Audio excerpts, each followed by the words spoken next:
regardez-moi et laissez-moi vous dire quelque chose. Il n'y a aucun diable en enfer qui vous empêche d'avoir la volonté de Dieu si vous êtes déterminé à la voir.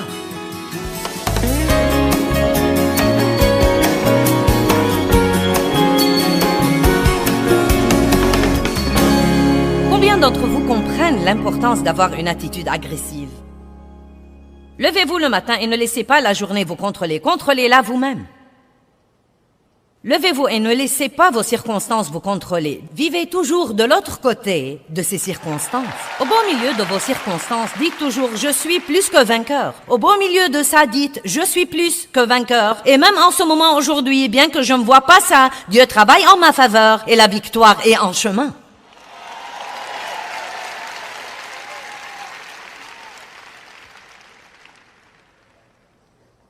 Vous devriez être un super-héros spirituel. J'aime ça. Le monde a désespérément besoin de bons exemples. Mon mari a été un héros pour moi. J'ai observé sa paix, j'ai observé sa joie, et plus que toute autre chose, j'ai observé sa stabilité.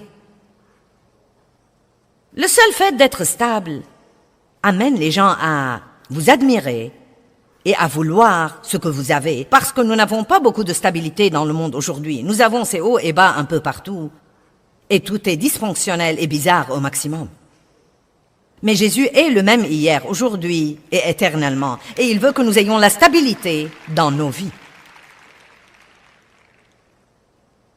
Romains 8, 31. Si Dieu est pour nous, qui peut être contre nous? Si Dieu est de notre côté, qui craindrons-nous? Qui peut être notre adversaire si Dieu est de notre côté? Qui croit que Dieu est avec lui et qu'il est de son côté? Bon, à ce moment-là, vous savez quoi? Quoi qu'il arrive dans votre vie, vous pouvez lever vos têtes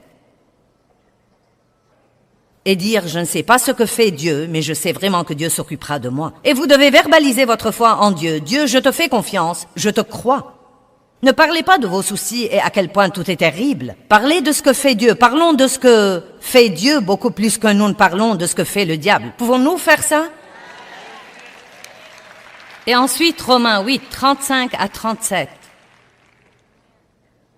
Qui nous séparera de l'amour de Christ? Que tout le monde crie « Dieu m'aime ». La souffrance, l'affliction, la tribulation, la calamité, la détresse, la persécution, la faim, le dénuement, le péril ou l'épée. Ne laissez pas vos problèmes vous séparer de l'amour de Dieu. Certains traversent des choses terribles en ce moment. J'ai vu beaucoup d'entre vous pleurer pendant l'adoration. Et je sais que cela indique parfois que vous avez une douleur dans votre vie. Et le fait que Dieu vous ait touché pendant l'adoration vous donne un peu d'espoir. Et nous sommes ici aujourd'hui pour vous apporter l'espoir, pour vous aider à savoir que Dieu vous aime et que vous avez tout ce qu'il faut et que vous pouvez tout faire par Christ qui vous fortifie. Vous pouvez le faire. Quelles que soient les choses auxquelles vous vous heurtez ou vous devez faire face, vous pouvez le faire. Dieu est de votre côté. Il est avec vous. Il est en vous. Il est pour vous.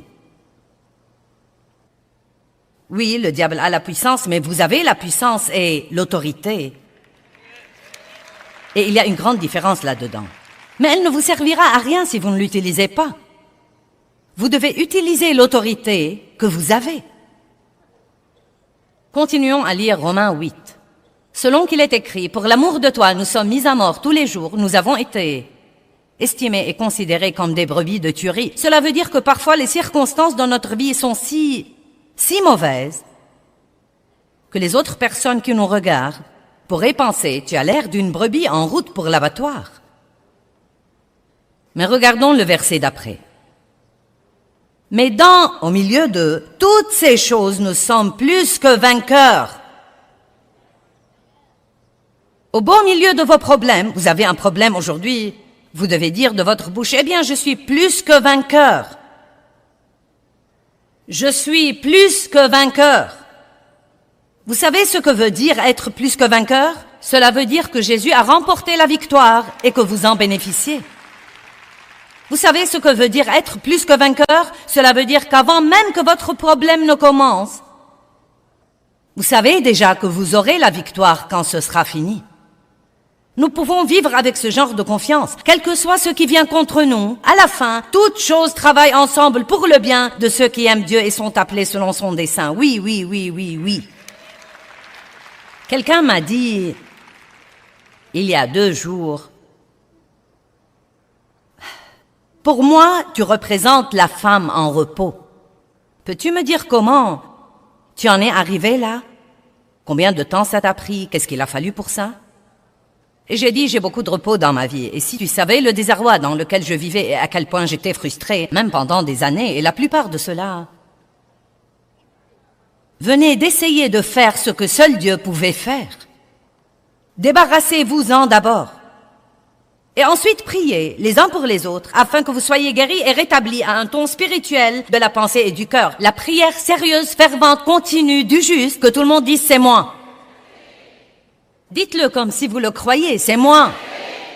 Donne accès à une énorme puissance. Wow!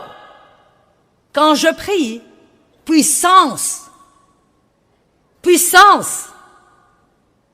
Je prie dans presque toutes mes sessions quelque chose pour les gens, et je ne le fais pas pour me lever et essayer d'avoir l'air spirituel. Je crois que quand nous prions, la puissance devient accessible.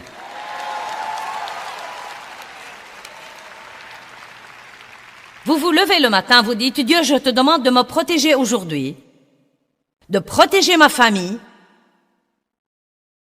À ce moment-là, un groupe d'anges est immédiatement mobilisé pour vous protéger. Eh bien, j'ai prié ça et j'ai eu un accident. Eh bien, vous n'êtes pas mort.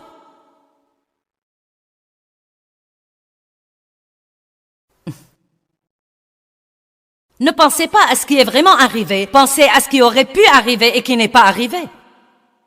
Dieu est de votre côté. Il est le chef de l'équipe de super-héros. On a ces films de temps en temps où tous les super-héros se réunissent. Et c'est comme ça que nous devons être. Les super-héros baptistes, les super-héros presbytériens, les super-héros luthériens, les super-héros charismatiques. Nous pourrions tous porter des costumes différents. Mais nous devons combattre ensemble, Jésus étant le commandant de l'armée. Et nous devons faire savoir à l'ennemi qu'il ne pourra pas provoquer assez de division entre nous pour partager notre puissance à tel point que nous devenions tous une bande de mauviettes faibles. Amen. Alléluia. Je vais vous raconter une petite plaisanterie baptiste pendant que je suis ici.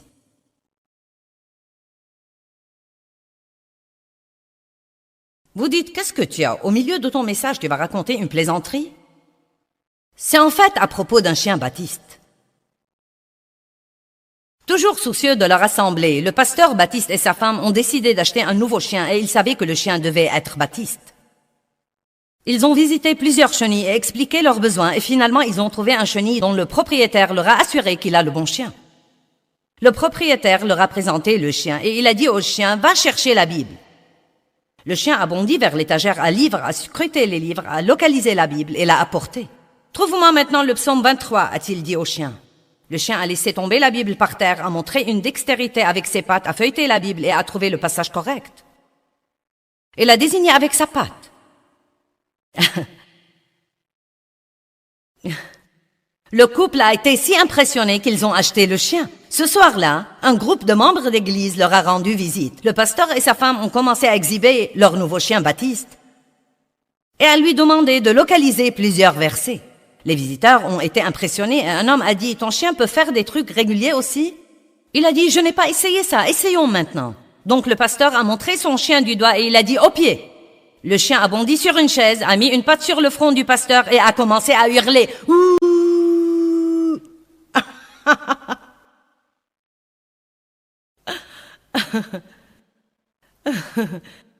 Le pasteur a regardé sa femme choquée et a dit « Seigneur, il est pentecôtiste !»